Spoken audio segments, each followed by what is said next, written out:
నమస్తే. ఎంత కష్టపడినా వ్యాపారంలో రాణించలేకపోతున్నారా? ఎంత సంపాదించినా డబ్బు చేతిలో నిలవడం లేదా? పిల్లలు కలగడం లేదా? వివాహం కావడం లేదా? మీ పిల్లలు మీ మాట వినకుండా మొండిగా వ్యవహరిస్తున్నారా? సమస్య ఏదైనా కావచ్చు, సులభతరంగా చక్కటి పరిష్కార మార్గాలు మేము సూచిస్తామంటున్నారు ఓం శ్రీ శివశక్తి జ్యోతిష్యాలయం నుండి కోయదర లక్ష్మణరావు గారు. నమస్తే అండి. నమస్కారం తల్లి. ఓం గణపతయ నమ, సర్వదోష నివారణయ నమ, ఓం శాంతి నమ, ఓం శాంతి. నమస్కారం తల్లి. గురుగారు చెప్పండి తల్లి. కొంతమందిని చూస్తే మనకి చాలా బాధ అనిపిస్తుంది.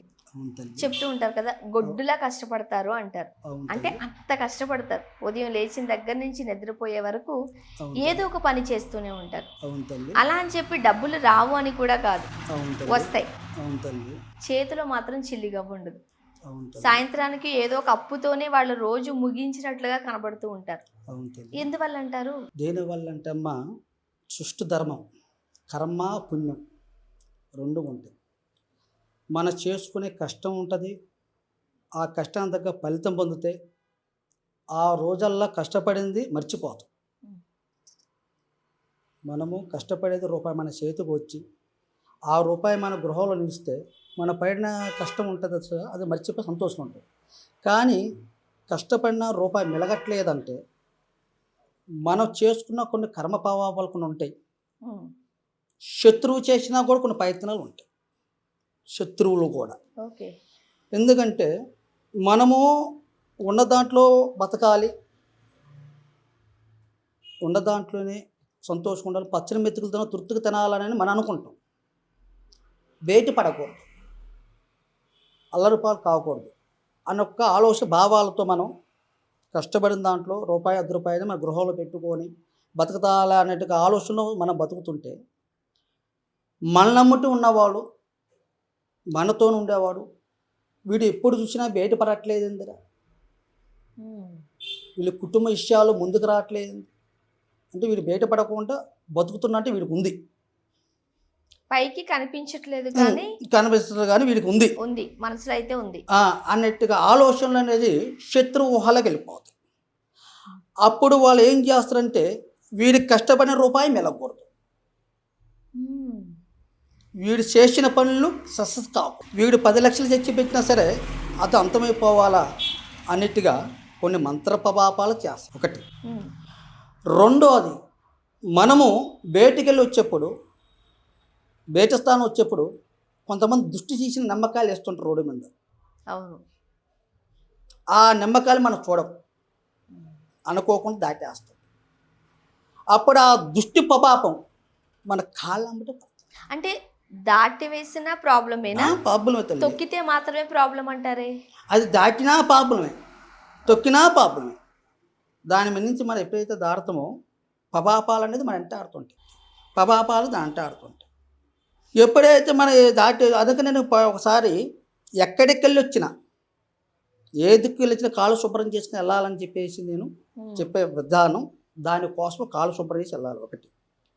రెండోది, దాని ప్రభావం ఏం చేస్తా, ఆ రోడ్డు మీద వచ్చిన జనదృష్టి ప్రభావం, వాళ్ళు చేసేసి దరిద్రాన్ని పోగొట్టుకున్నారు కదా.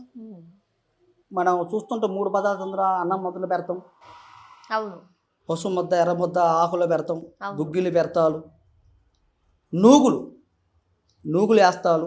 నూగులు తొక్కకూడదు, నూగులు తొక్కకూడదు. నూగులు అంటే శని ప్రభావాలకు అదృష్టం, నూగులు తక్కకూడదు. ఆ నూగులు దాడటం వల్ల ఊరు కర్మ అంటారు దాన్ని, ఊరు కర్మ. ఊరు కర్మ చిన్న విషయం అయితే కాదు, కాదు, చిన్న సమస్య కూడా కాదు, అది ఊరు కర్మ. ఎందుకంటే ఒక రోడ్డు మీద కొన్ని లక్షల మంది నడుస్తుంటారు, కొన్ని లక్షల సమస్య ఇచ్చిన రోడ్డు సమస్య ఉంటుంది. ఆ ఊరు కర్మ అనేది మనం ఎప్పుడైతే దాడతామో అది మన కాలం వచ్చేసి గృహంలో కూర్చొని ఇలాంటి సమస్యలకి కష్టపడిన ఫలితం లేకపోవటము, ధనం నిలకపోవటము ఈ విధంగా జరుగుతుంటుంది. సాధారణంగా ఏమనుకుంటారంటే జాతక ప్రభావంలో శనిగ్రహ దోషాలు ఎక్కడున్నాయో, మా టైం బాగాలేదేమో, ఇటువైపే మన ఆలోచన ఉంటుంది. కానీ మీరు చెబుతున్నట్లుగా వేరే వాళ్ళ దృష్టి మన మీద పడిందా లేదా అనేది మన ఐడియాకి వెళ్ళదు. అవునవును. అయితే అది వెళ్ళనివ్వదు, అది వెళ్ళనీదు. ఎందుకంటే ఇప్పుడు వాళ్ళని పీడిస్తానికి వచ్చింది, వాళ్ళని నష్టపరచడానికి వచ్చింది. వాళ్ళ గృహంలో కూర్చుంది.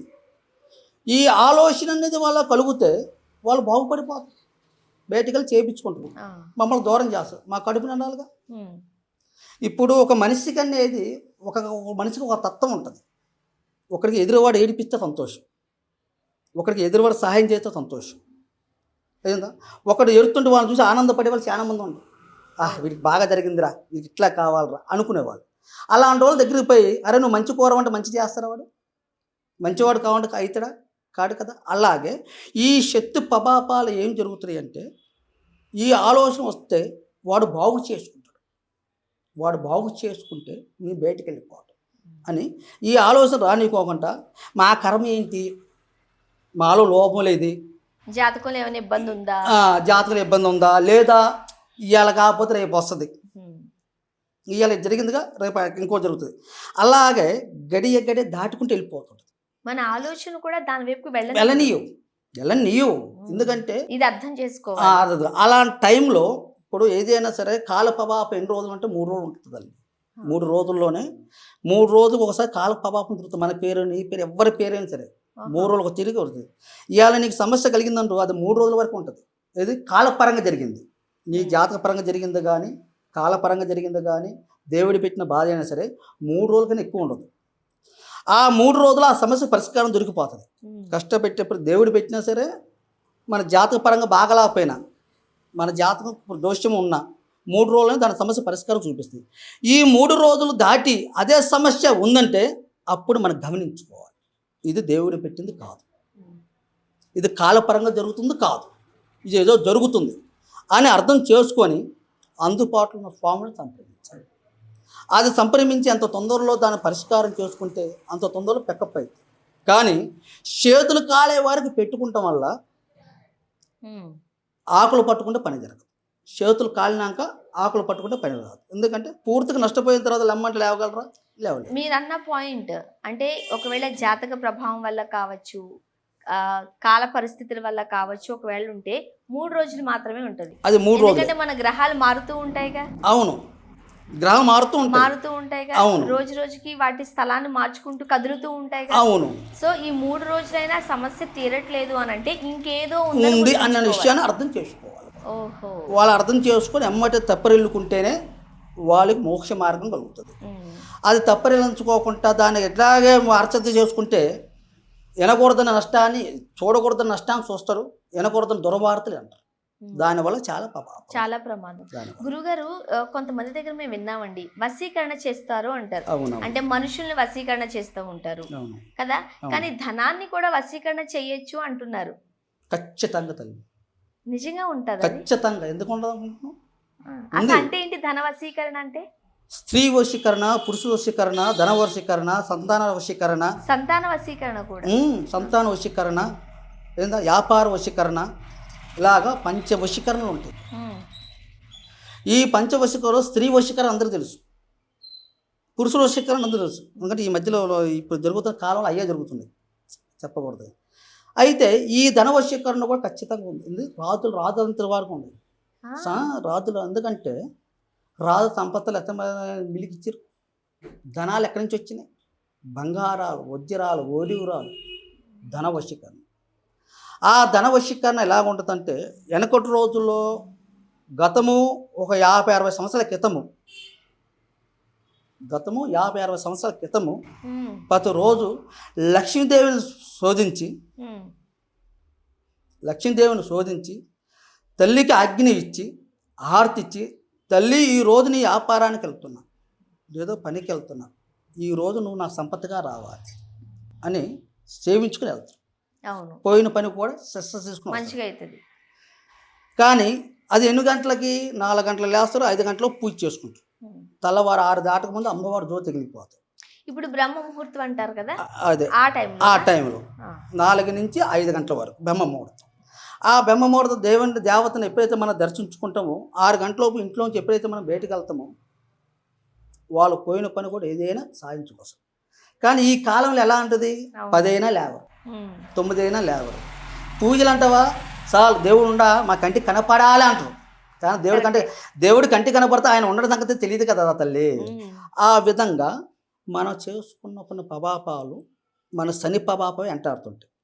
దానివల్ల ఆ ధనం అనేది ఇంట్లో నిలవకుండా పోతుంది. దానికి వశీకరణ మంత్రం ఉంది. ఆ ధన వశీకరణ అనేది ఎప్పుడైతే మనం చేయించుకుంటామో అది ధనాన్ని నిలుపుతుంది, వ్యాపారాన్ని అభివృద్ధి తీసుకొస్తుంది, పెట్టిన బిజినెస్ పరంగా కూడా ఎదుగుదల ఉంటుంది. ఏ సమస్య అడ్డింకు లేకుండా హ్యాపీగా బతికించే ప్రయత్నం చేస్తుంది. దానికి కొన్ని నియమాలు ఉన్నాయి. ఆ నియమాలు పెట్టి దాని విధంగా నువ్వు చేసుకుంటే ఆ లక్ష్మీదేవి ఎప్పుడు వాళ్ళని నిలిచిపోదు, ధనాకర్షణగా ఉంటుంది.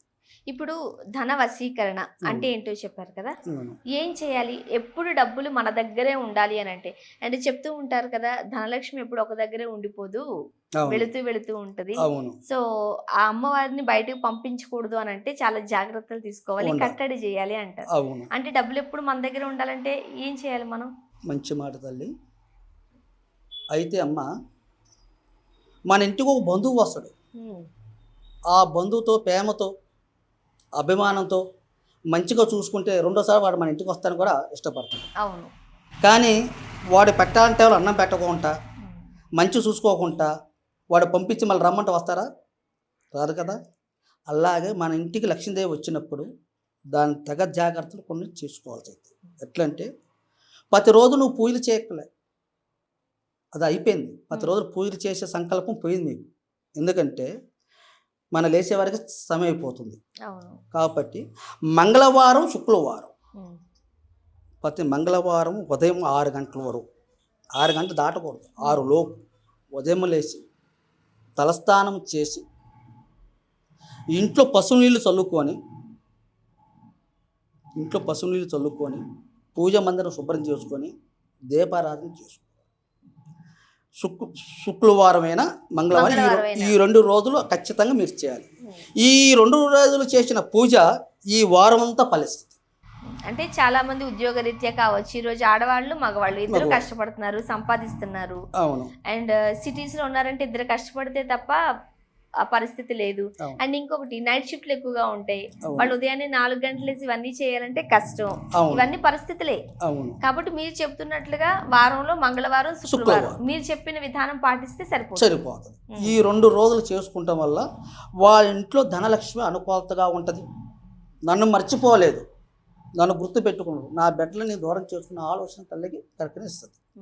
తల్లి అయితే దూరంగా ఈ 2 రోజులు మంగళవారం శుక్రవారం ఖచ్చితంగా ఆ పనులు చేసుకుని చదువుకోవాలి. దీపారాధన చేయాలి. పసుపు నీళ్ళు చల్లాలి. ఇంట్లో పసుపు నీళ్ళు చల్లుకొని ఇల్లు శుభ్రం చేసుకొని, చల్లుతామంటే వాకులు ఊరుకుంటా ఇల్లు తుడుచుకోకుండా కావు, ఇల్లు శుభ్రం చేర్చుకోవాలి, గది మొత్తం శుభ్రం. ఎందుకంటే అన్ని ఒక విధాలుగా మనం వండుకుంటుంటాం, అన్ని ఒక విధాలుగా సంసారాల ప్రయత్నం చేస్తుంటాం.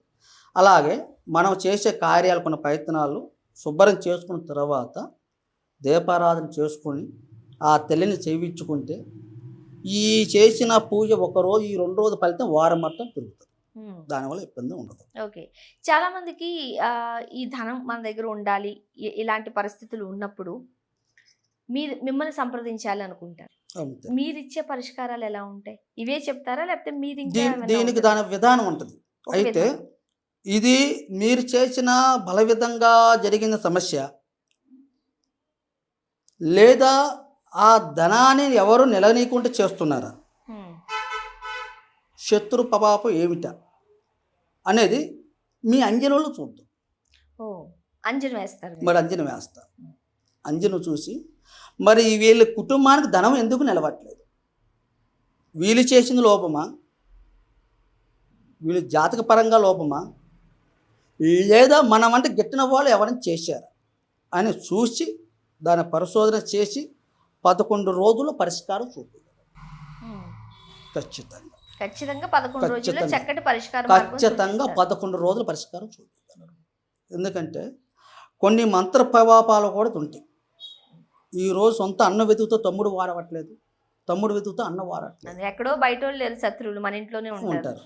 కాబట్టి దాని దగ్గర పరిష్కారం చేసుకుంటే వాళ్ళ కుటుంబాన్ని నిలుస్తుంది.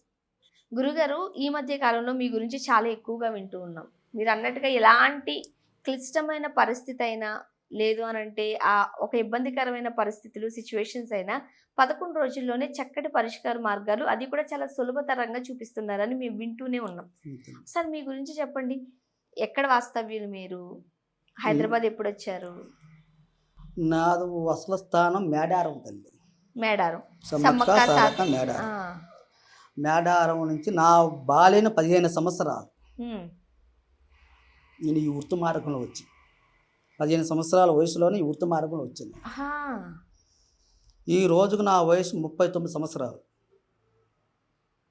ఉమ్, నేను ఈ సికింద్రాబాద్లో ఈ గోపాల్పూర్ పోలీస్ స్టేషన్ పక్కన ఆఫీసు పెట్టి దగ్గర 8 సంవత్సరాలు అవుతుంది. 8 సంవత్సరాలు అవుతుంది. 8 సంవత్సరాల కాంచి మనకు తెలిసిన విద్యని పెద్దలు బాగు గురించి వాళ్ళ ఆరోగ్యాల గురించి తెలిసిన సలహాలు ఇవ్వటము, వాళ్ళ చిన్న చిన్న పొరపాటు సమస్యలు ఉన్న తలపరుస్తాము. ఉమ్, మనం వచ్చినప్పుడు ఏం చేసుకెళ్ళాం, పోయేప్పుడు ఏం చేసుకెళ్ళాం లేదు తల్లి. ఒక మంచి పేరు. మనిషి చచ్చినా ఊహలో బతకాలి, ఉమ్, మనిషి మరణించిన ఊహలో బతకాలి. ఎట్లాగా అంటే అది మీ అర్థం, కొంతమందికి అర్థం కాదు. అర్థం కాదు. పలానా స్వామి బతుకున్నాక నాకు మేలు చేశారా, ఆయన దగ్గర పోతున్న సహాయం అందింది. ఉమ్, ఆ మనిషి ఉన్నా ఎక్కడున్నా సరే ఆయన గుర్తు చేసుకుందంటే బతుకున్నట్టుగా అర్థం, బతుకు సంకల్పం ఉన్నట్టుగా కదా. అవును. అలాగే మనకు తెలిసిన విద్యల్లో 10 మందికి సహాయం చేయాలి. కొంతమంది తెలిసి ఇబ్బందులు పడేపోతుండ్రు, కొంత తెలియక ఇబ్బంది పడుతుండ్రు. ఉమ్, తెలిసిన వాళ్ళకి మార్గం చూపిస్తాం మన ధర్మం, తెలియని వాళ్ళకి అర్థమైనట్టు చెబుతాం మన ధర్మం. ఉమ్, ధర్మపరంగానే నేను చేసుకుంటూ వస్తున్న తల్లి. ఇక్కడికి వచ్చి నేను 8 సంవత్సరాలు అయిందమ్మా. ఉమ్, ఇక్కడ ఆఫీసు పెట్టేసి చాలామందికి మీరు విన్నారంటున్నారా కదా, అదే మన తృప్తి. ఎందుకంటే అవునవును. మనం చేసే కార్యం మనం చెప్పుకుంటాం కాదు, జనాలు నోటి నుంచి వచ్చేది కావాలి. అవును. కాబట్టి ఆ కార్యం చేసుకుంటూ వస్తున్నాం. మీరు 15 సంవత్సరాల నుంచి ఇదే వృత్తిలో ఉన్నారన్నారు కదా. అవును, అవును. ఎవరు నేర్పించారు మీకు? ఇది ప్రజెంట్ మా తండ్రి, ఆ, మా తండ్రి తాతగారు వచ్చి నుంచి మాకు ఈ మంత్ర ప్రపాపాలు, ఈ చెట్ల వేరు మందులు, ఉమ్, ఏ మంత్రానికి ఏ ఏరు కావాలి, ఏ తంత్రానికి ఏ ఆకు కావాలి, ఈ సమస్యకి ఏ మంత్రం చదివితే వెళ్తుంది అని అమ్మవారి పూజ స్థానంలో కూర్చొని పొలివేరు కట్టు, శాతపడి కట్టు, ఉమ్, ధనాకర్షణ కట్టు, లక్ష్మీ ఆకర్షణ కట్టు. ధనాకర్షణ వేరు, లక్ష్మీ ఆకర్షణ వేరు. ఆహా, లక్ష్మీ ఆకర్షణ కట్టు, స్త్రీ ఆకర్షణ కట్టు, ఇలాగ కొన్ని కట్లు ఉంటాయి అన్నమాట. ఈ కట్లు మాత్రం సిద్ధంగా మాకు నేర్పించి, జ్ఞానోదయం చూపించి, ఆత్మబంధన, ఉమ్. నిత్యులమైన ఆత్మబంధంతో మాకు తాతయ్య గారు గురువులు మొత్తం నేర్పించారు. సో 15 సంవత్సరాల నుంచే మీరు ఇదే ప్రొఫెషన్ లో ఉన్నారు. నేను నా వయసు 15 సంవత్సరాల నుంచి నేను ఈ దీంట్లో అడుగు పెట్టిన 1 సంవత్సరం వరకు నేను విద్యపరంగా పరిచయమైంది. ఆ, 16 సంవత్సరాల నుంచి ఈ ప్రయత్నం చేసుకుంటూ వస్తూనే ఉన్నాయి ఈ రోజు వరకు. సో మీకు ఎక్స్పీరియన్స్ ఉంది ఖచ్చితంగా కదా. ఖచ్చితంగా. అంటే సాధారణంగా శాస్త్రాలు ఇవన్నీ కన్నా కూడా మీరు తాతగారి నుంచి నేర్చుకున్న విద్య ఇదంతా కూడా. అవును, మా తాతలే నేర్పించారు. అంటే పెద్దవాళ్ళు కదా, వాళ్ళ దగ్గర ప్రతి ఒక్క వైద్యానికి చెట్ల ముందు ఉంది, ఉమ్, మంత్రకట్టు ఉంది. రెండు చేస్తారు మీరు. రెండు. ఇప్పుడు మనం వాడుతున్న మెడిసిన్ అంతా కూడా చెట్ల నుంచి వచ్చిందే కదా. చెట్ల నుంచి వచ్చినాయి కదా, అలాగే చెట్ల మందు ఉంది, మంత్ర ప్రయోగం. కానీ కొంతమంది భయపడతారు ఆయుర్వేద అన్నంగా, అమ్మో సైడ్ ఎఫెక్ట్లు ఏమి వస్తాయో, సైడ్ ప్రభావాలు ఏమి వస్తాయో అని భయపడతారు. ఇప్పుడు ఏడు చేస్తే నిమ్మకాయ పిండుకొని తాగమంటారు. అది వెనక నుంచి వచ్చిందే కదా, అదే కదా నాటు వైద్యమే కదా. మరి దాని తర్వాత సైడ్ ఎఫెక్ట్ రావట్లే కదా. అట్లాగే మన భయాన్ని తప్ప ఆయుర్వేద మందులు వాడటం వల్ల ఎటువంటి ఇబ్బంది ఉండదు. మీరు అంటే ఏదైనా ఇబ్బంది ఉన్నది అని అనుకుంటే చెట్ల నుంచి ఇచ్చిన మెడిసిన్ ఇస్తారు, దానికి మంత్రాన్ని కూడా జోడిస్తారు కదా. ఇప్పుడు ఎలాంటి సమస్యలతో మీ దగ్గరకు వచ్చిన వాళ్ళకి మీరు పరిష్కార మార్గాలు సూచిస్తారు? అయితే ఇక్కడ మంచి మాట్లాడే తల్లి, ఇలా 2 అర్థాలు ఉన్నాయి. మంత్రప్రయోగంతో వచ్చింది అయితే మంత్రప్రయోగం తీసేస్తారు. అంటే ఎవరైనా మంత్రాలు ప్రయోగిస్తే ఆ మంత్రప్రయోగం తీసేసి మళ్ళీ వాళ్ళు ఎవరు చేసినా వాళ్ళ దరిదాపు రాకుండా కట్టడి చేస్తాం. కట్టడి కూడా చేస్తారు.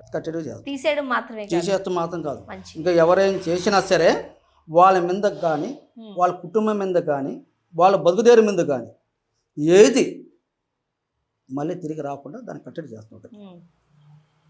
రెండోది ఒంట్లో పాపులు. ఇది మంత్రప్రయోగం కాదు, ఇది ఒంట్లో పలానా పాపుల వల్ల ఇది జరుగుతుంది అని ఒక ఆలోచన కానీ ఉంటే దానికి సంబంధించి చెట్ల ముందు వాడతారు. ఆ చెట్ల ముందు వాళ్ళు నమ్మకం, భయపడకుండా, అంటే ప్రతి ఒక్కరికి ఇప్పుడు భయం అనిపిస్తుంది, ఎవరికి భయం అనిపిస్తుంది. ఆ భయపడకోకుండా వాళ్ళు నిండు మనసుతో స్వామి మీ మీద నమ్మకం పెట్టుకున్నాను అని నెమ్మదిగా ధైర్యంగా ఉంటే ఎటువంటి వ్యాధి అయినా సరే త్వరలోనే నయం చేసే చెట్ల మందులు మా దగ్గర ఉన్నాయి. మీ దగ్గర ఉంటుంది. ఎన్ని రోజులు టైం తీసుకుంటారు? అది ఒక్కొక్క మనిషి పేషెంట్ పెట్టి ఉంటుంది తల్లి. ఆ, ఒక్కొక్క పేషెంట్ అంటే 60 సంవత్సరాల పేషెంట్ ఒక తీరుగా ఉంటుంది, 30 సంవత్సరాల పేషెంట్ ఒక తీరుగా ఉంటుంది, 20 సంవత్సరాల పేషెంట్ ఒక తీరుగా ఉంటుంది. దాన్ని ఉదాహరణ పెట్టి. అంటే ఆ కాలంలో ప్రతి ఇంట్లోనూ డాక్టర్ ఉండేవారు, అవును అంతే కదా? అవును. ఏదైనా పాము కాటు వచ్చింది వెంటనే మన తాతగారులు పెద్దవాళ్ళు చెట్ల ముందు పోసి చెట్లకు నూరేసేసి నూరేసి పోయిస్తామే. అక్కడ ఆయన డాక్టర్ ఉన్నట్టేగా. అంతేగా. ఇంకొకటి ఏదన్నా వచ్చింది అనుకోండి, ఏదో ఒక వేరు తీసుకొచ్చి దాని కషాయాలు ఇస్తూ ఉండేవారు. అవును కదా. సో అలా ప్రతి ఇంట్లోనూ ఒక డాక్టర్ ఉన్నట్టే. అవును. మీరు ఆ వైద్యాన్ని నేర్చుకున్నారు. అంటే ఆ వైద్యాన్ని కూడా మనకు వచ్చు. కానీ ఆ వైద్యాన్ని కూడా మనకు వచ్చు, కానీ అది మనం చేసే కార్యము పర్ఫెక్ట్గా ఉండాలి. చేపించుకునే వాళ్ళు నమ్మకంతో చేపించుకోవాలి. సో మీరు ఎవరైనా ఇబ్బందికరమైన పరిస్థితుల్లో ఉంటే వాళ్ళకి మంత్రంతోనూ సొల్యూషన్ ఇస్తారు, మందులతో కూడా సొల్యూషన్ ఇస్తారు. అయితే ఇక్కడ ముందు నీకు ధైర్యంతో నమ్మకంతో ఉండమని దేనికన్నా అంటే, చిన్న విషయం ప్రజెంట్ ఒక జలుబు చేసింది, ఆ జలుబుకు మందు ఇస్తాను, వాడు భయంతో చేసినాకు ఆ మందు ఏం చేస్తే విషం అవుతుంది వాడు. నమ్మాలంతే. అంతే. కన్నుకు ఎదిరినా చేయి లాగిన అబ్బా కొయ్యదొరా నాకు ఈ మందు ఇచ్చాడు, అది వేసుకుని కానీ ఇట్లా జరుగుతుంది అని ఒక అనుమానం. అది అనుమానం పడితే జరగదు. నమ్మకంతో ఏ గోలు వేసుకున్నా జబ్బు దొరుకుతుంది. ఇచ్చిన మందు కూడా పర్ఫెక్ట్గా పనిచేస్తుంది. అపనమ్మకంతో నువ్వు ఎన్ని లక్షలు పెట్టి చేయించినా ఏది పనిచేయదు. అలా గురువుగారు, అంటే మీరు ఎక్కడి నుంచి వచ్చారు, మీరు ఏం చేస్తారు, ఇవన్నీ చెప్పారు కదా. ఎప్పటి నుంచో అడగాలో లేదో తెలియదు, బట్ ఏ ఉంటే ఇక్కడ మాకు కూడా సందేహాలు. సాధారణంగా వింటూ ఉంటాం, ఆత్మలు ఆవహించాయి, దెయ్యాలు కనిపించాయి అని. నిజంగా అవి ఉంటాయా? ఖచ్చితంగా అమ్మా. చూసారా మీరు ఎప్పుడన్నా దెయ్యాన్ని? ఎందుకు ఉండవు అమ్మా? దేనికి ఉండవు అనుకుంటా చెప్పు. నీకు ఆ డౌట్ దేని వల్ల ఉండవు చెప్పు. మనిషి అకాల మరణం వచ్చిన ప్రతి ఒక్క మనిషి ఆత్మే తిరుగుతాడు. ఆ ఆత్మలే దెయ్యాలా? ఆత్మలే దెయ్యాలు. అకాల మరణం అంటే రోడ్డు యాక్సిడెంట్, తేమ ఫలించగా ఉరేసిన చస్తాలు, నెలలో దూకుతారు, ఆత్మహత్య చేసుకుంటారు, లేదా పెన్సిల్ పాటికెళ్ళి అరే దగ్గరికి వెళ్తాం పా, ఈ విధంగా అంత దూరం నువ్వు ఈరోజు భార్యను భర్తలు చంపగా ఆగస్త మరణం కాదా? మంచిగా చంపేసేసి కుక్కర్లో పెట్టి ఉరికిస్తున్నారు కదా. అలాగా వాళ్ళు తీరని కోరికలతో మరణిస్తారు. భగవంతుడు ఇచ్చిన ఆయుస్సు భగవంతుడు తీసుకెళ్ళేలాగుంటే పోత స్వర్గానికైనా వెళ్తారు, లేదా నరకానికి వెళ్తారు మధ్య. ఎందుకంటే ఆ ఆయుష్ తీరింది కాబట్టి.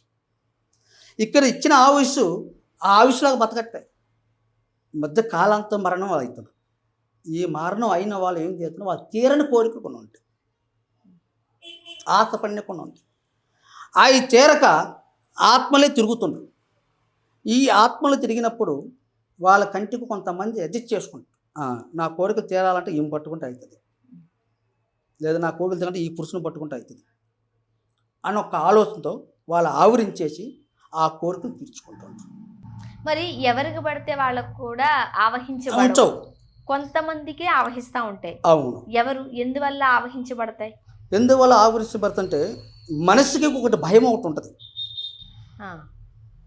ఆందోళన ఒకటి ఉంటుంది. మనిషి ఒక్కొక్కసారి ధైర్యంగా ఉంటాం, ఎంత ధైర్యం వస్తే ఒక్కోసారి ఉడుకుపల్లేస్తాడు. అవును. అట్లాగే ఇక్కడ ఈ ఆత్మలు కూడా ఏం జరుగుతున్నాయంటే, ఒక మనిషిని వీడిని ఆవరిస్తే వీడి నుంచి నా సమస్య తీరుతుందా తీరదా, నా కోరిక నెరవేరుతుందా లేదా, అది నీ సక్సెస్ అవుతున్నా కాదా అని ఆందోళన ఆలోచించి ఆవరిస్తే తప్ప అది కూడా ఎవరు పడితే వాళ్ళు ఆవరించు. ఎవరిని పడితే వాళ్ళని ఆవరించు. ఎప్పుడైతే మనం కాస్త భయంతో పిరికితనంతో ఉంటామో ఖచ్చితంగా ఆవరిస్తాయి. ఇప్పుడు మీరు ఎప్పుడైనా చూసారా దెయ్యాల్ని? చూస్తూ ఉంటే వదిలిచ్చినవి కూడా ఉండని. అంటే ఇప్పుడు మాకు దెయ్యాలంటే ఒకలాంటి రూపాలు చూస్తూ ఉంటాం, సినిమాల్లో, టీవీల్లోనూ అట్లా. నిజంగా అలానే అవే రూపాల వాటివి? ఆ రూపాలు అంటే ఇప్పుడు మనకి ఒక విషయం నీకు అర్థమే చెబుతాను తల్లి. ఒక మనిషికి ఆత్మ ఆవరిచ్చేస్తుంది. ఆవరిచ్చేసిన తర్వాత మనం ముగ్గు స్థానంలో కూర్చోబెట్టి దాన్ని పరిష్కారం చేసి దాని ఆత్మను అనేది గాలి పరంగానే దాన్ని బంధించి తీసేస్తుంది. అక్కడ ఎవరైతే ఆవరించేసి కూర్చున్న ఆత్మ ఉందో, మనిషి అయితే ఉండడో, వాడు బయటకు వచ్చి అసలు ఏం జరిగిందో కూడా తెలియదు వాళ్ళకి. అసలు ఏమైందో కూడా తెలీదు. పడిపోయిన 5 నిమిషాలు లేచి అసలు నేను ఎక్కడ ఉన్నాను, ఏమైంది నాన్న, అసలు ఏం జరిగిందని అడుగుతుంది. దాంట్లో తీరుగా అర్థమైపోతుంది ఒకటి. రెండోది, ఆత్మలో 3 రకాలు ఉంటాయి. మొండి ఆత్మలు కొన్ని ఉంటాయి.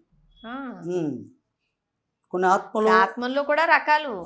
మొండి ఆత్మలు కొన్ని ఉంటాయి. కొన్ని పొలిమేరలు చేస్తేనే పోతాయి. ఏం చేయాలి? పొలిమేరు కట్టు అంటారు దాన్ని. పొలిమేరు కట్టు అంటే గుళ్ళలో చేసిన, ఇలాంటి ఆఫీసులో చేసిన కొన్ని పోవు. శ్మశానాల్లో చేయాలా? సుశాలను సంబంధించిన పొలిమేరు కట్టు అంటారు దాన్ని. ఇప్పుడు అంటే బయట, ఊరు బయట. ఇది మొండి ఆత్మ అని ఎలా తెలుస్తుంది మీకు? మనకు ఆవరించేస్తే తెలుస్తుంది కదా అంజనంలో. అంజనం వేస్తారు. దాని అంజనం ఏదైనా సరే అంజనం ముందు రావాల్సిందే. రక్ష ముగ్గేసి అంజనంలో కూర్చోబెడితే అది ఎటువంటి ఆత్మైనా, అది మంత్రమైనా సంతరమైనా ఏదైనా సరే అది అంజనంలోకి రావాల్సిందే, వచ్చి చెప్పాల్సిందే ఖచ్చితంగా. అసలు ఎందుకు, ఏంటి, ఎలాగొచ్చావు, నీ కోరిక ఏమిటి, నీ కోరిక ఎలాగుంది, నీకేం కావాలి, నీ అకాల మరణ కారణం ఏంటి, మొత్తం చెప్పుకుంటుంది. ఇప్పుడు కొంతమందికి కక్షలు ఉంటాయి. ఏదో ఒక శరీరంలో ఆవహించేసి ఆ కక్ష తీర్చుకునేటట్టుగా మనం చూస్తూ ఉంటాం. అవును కదా. ఇవన్నీ ఒక రకంగా చెప్పాలంటే సినిమాలో చూసిన ప్రభావాలే. నిజంగానే ఆత్మలు అలా కక్ష తీర్చుకోగలుగుతాయా? కక్ష అంటే మనిషిని హింసిస్తుంది తప్ప కక్ష తీర్చుకో. మనసుని హింసించగలదు కానీ ప్రాణం తీయలేదు. హింసించి ఒకరోజు నష్టపరచలేదు. అది కూడా చిన్నతనంగా ఒక 5 అమావాసాలు లేదా 9 అమావాసాలు లేదా 5 పౌర్ణములు లేదా 3 పౌర్ణములు దాని శక్తిని పపాపం పెట్టి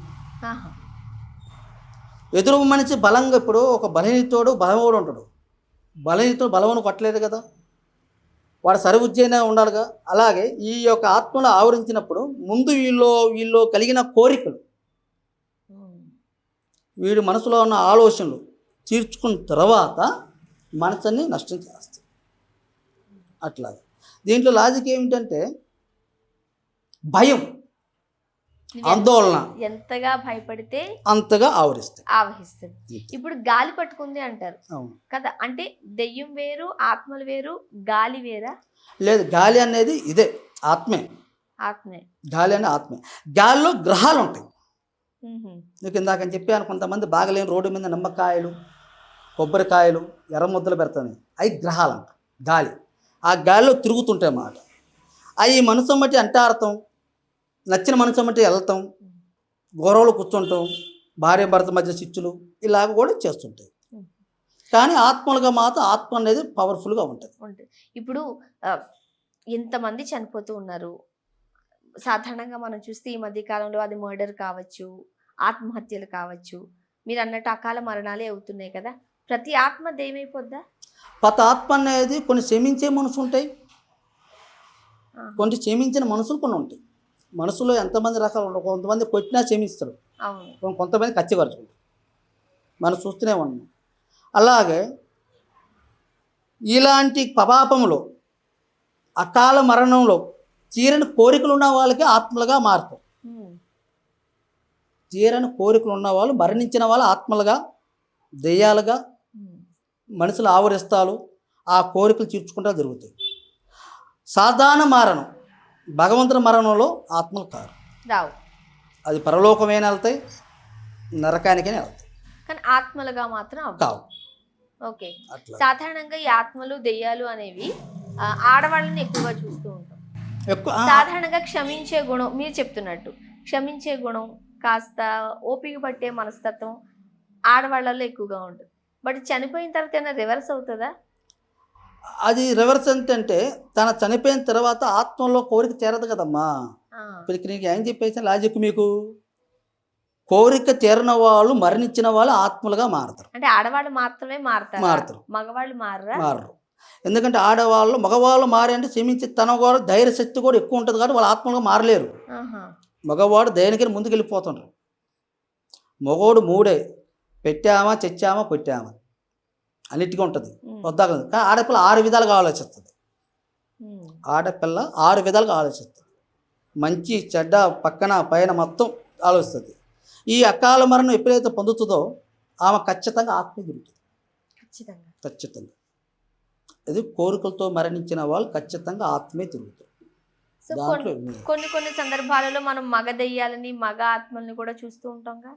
అవును తల్లి, ఆడ దెయ్యాలు ఉన్నాయి, మగ దెయ్యాలు ఉన్నాయి. అయితే ఆడాత్మలు ఎక్కువ సేఫ్ ఉంటాయి, మగ ఆత్మలు అనేది అంతగా ఉండవు. పెద్దగా ఉండు. ఆడాత్మ అంటే ఒక్కసారి మరణించిన తర్వాత ఆత్మ అయిపోయిన తర్వాత వాళ్ళ భాషలో ఉండవు, ఆడ మగ అయినా ఉండదు. కోరిక తీర్చుకున్నావా లేదా, కోరిక తీర్చుకున్నావా లేదా, మాకు తృప్తి చెందిందా లేదా అన్న ఒక ఆలోచనే కలుగుతుంది. ఇప్పుడు ఆత్మలను వదిలించాలి అంటే ఏం చేయాలి? నిజంగా ఆత్మల్ని బంధించేస్తారా మీరు? ఖచ్చితంగా. బంధించాక ఏం చేస్తారు? దాన్ని బంధించి ఆత్మ శాంతపరుస్తుందాన్ని. దాని ఆత్మ ఇప్పుడు ఆల్రెడీ అమ్మాయి మీదకి ఆత్మ వచ్చి నాకు పలానా సమస్య, పలానా కోరిక, పలానా విధానంతో చేయని ప్రయత్నం చేస్తారు. క్షిప్తంగా దానికి పెట్టాల్సిన భిక్ష, దాని కోరిక ఏమిటో, దాని విధానం ఏమిటో మొత్తం పెట్టి ఆ ఆత్మను శాంతిపరిచేసి దాని కైలాసాన్ని పంపిస్తారు. ఒకటి. దీంట్లో ఇంకొకటి కూడా ఉంది. కొంతమంది మంత్రగాలు ఉంటారు, మనకి ఎట్టిన వాళ్ళు నేర్చుకునే వాళ్ళు మంత్రగాలు, పొలివేరు కట్టే వాళ్ళు ఉంటారు. ఈ ఆత్మలు కూడా వాళ్ళ చేతులు బంధించి పెట్టుకుంటారు. బంధించి పెట్టుకొని మనకంటే వేరే దానికి ఉపయోగించుకుంటారు. అంటే వస్తారు కదా, స్వామి నాకు వాళ్ళంటే ఇష్టం లేదు, వాళ్ళ మీద చేయండి, లేదా ఈ స్త్రీ నాకు కావాలి, ఈ స్త్రీ మీద పంపించి నాకు వచ్చినట్టుగా చేయండి అన్నట్టుగా కొంతమంది కస్టమర్లు లాగా వాళ్ళ కోరిక తీరుతా స్వాముల దగ్గరకు వస్తారు కదా, ఇట్లా ఉపయోగించు. అప్పుడు అట్లా కూడా కొన్ని మంచిగా పంపించేసే వాళ్ళు ఉంటారు, చెడుగా ఉపయోగించే వాళ్ళు కూడా ఉంటారు. గురుగారు, ఈ వీడియో చూసిన తర్వాత ఏదో ఒక సమస్యతో బాధపడుతూనే ఉంటారు కదా, మరి మిమ్మల్ని సంప్రదించాలి అని అంటే ఎలా? మమ్మల్ని సంప్రదించాలంటే ఎలాగంటే తల్లి, సీని మీద మా నెంబర్లు ఉంటాయి, మాకు ఫోన్ చేసి మా దగ్గర అపాయింట్మెంట్ తీసుకొని సికింద్రాబాద్ రైల్వే స్టేషన్ ఎదురుగా గోపాలపూర్ పోలీస్ స్టేషన్ పక్కన మా ఆఫీసు, అపాయింట్మెంట్ తీసుకొని సంప్రదించారు. ఒకటి. మాది మరో బ్రాంచ్ కుక్కటిపల్లి మెట్రో స్టేషన్ దగ్గర శివాలయం పక్కన రామాలయం రోడ్డు, అక్కడ వచ్చి ఎవరు అడిగినా మా ఆఫీస్ చెప్తారు. అక్కడ ఒక ఆఫీస్ ఉంది, బ్యాంక్ మంది, ఇక్కడ సికింద్రాబాద్ ఈ బ్యాంక్. మా దగ్గర రావాలక ముందు మా నెంబర్లకి అపాయింట్మెంట్ తీసుకొని రావాలి. ఎటువంటి సమస్యతో మీరు బాధపడుతున్నా సరే కేవలం 11 రోజుల్లోనే చక్కటి పరిష్కార మార్గాలు, అది కూడా చాలా సులభతరంగా అందిస్తామంటున్నారు లక్ష్మణ్ రాజు గారు. మరి ఎవరైనా లక్ష్మణ్ రాజు గారిని కలవాలి అనుకున్నట్లయితే, సంప్రదించాలి అనుకున్నట్లయితే కింద స్క్రోల్ నెంబర్కి కాల్ చేయండి. వీళ్ళకి 2 బ్రాంచెస్ ఉన్నాయి, ఒకటి సికింద్రాబాద్లో ఉంది, ఇంకొకటి కుకట్పల్లిలో ఉంది. మీకు నియర్ బై బ్రాంచ్కి వెళ్ళి విజిట్ చేయొచ్చు. మీరు హైదరాబాద్ వాస్తవ్యులు కాదు, ఊర్లో ఉన్నారు, మరి ఎలా సంప్రదించాలి అని అనుకున్నా సరే కింద స్క్రోల్ నెంబర్కి మీరు కాల్ చేసినట్లయితే గురువు గారే డైరెక్ట్గా మీతో మాట్లాడతారు. మీరు ఏం చేయాలి అనే సూచనలు, సలహాలు కూడా అందిస్తారు. నమస్తే అండి గురువు. నమస్కారం. సర్వే జన సుఖినో భవంతు.